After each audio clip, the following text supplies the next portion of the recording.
The topic is spirituality and true freedom, and we're talking to Dr. CPoe.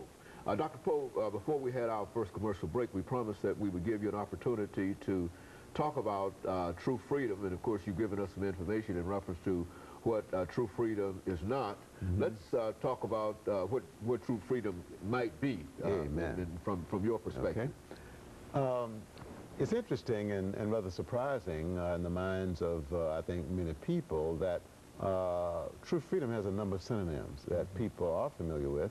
One, true freedom is a synonym for true happiness.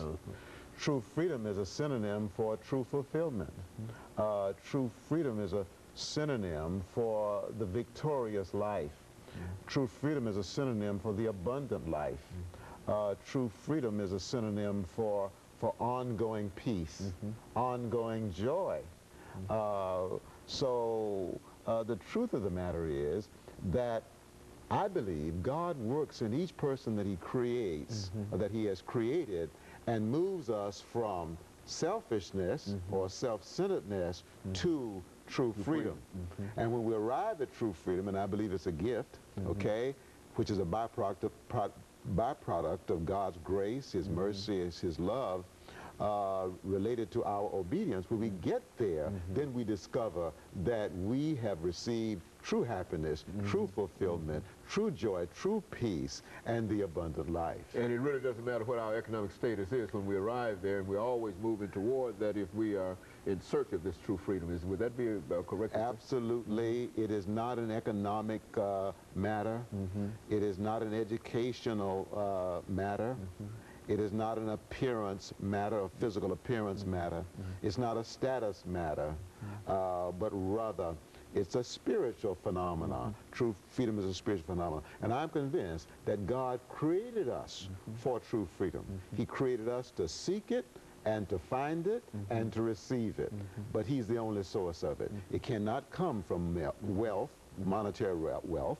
It does not come from education, as we just said, or status. Because if it came from wealth, then the rich would be truly free, and the poor would be in bondage. Okay, very good. And we know that's not true in any respect. Okay, very good. Absolutely. As a matter of fact, the real slavery is selfishness.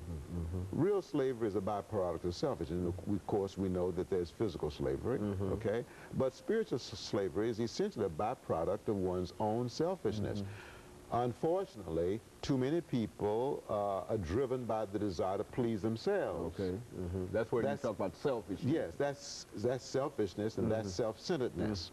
If I'm driven daily, if my purpose in life is to please me, to advance me, to do for me, to satisfy me, all right?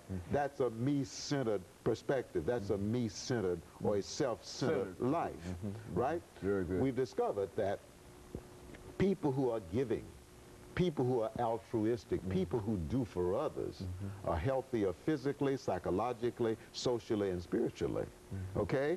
God has created us such that you cannot be selfish and happy at the same time. Okay, very good. That is truly happy now, all right? You cannot be selfish and know true freedom, all right?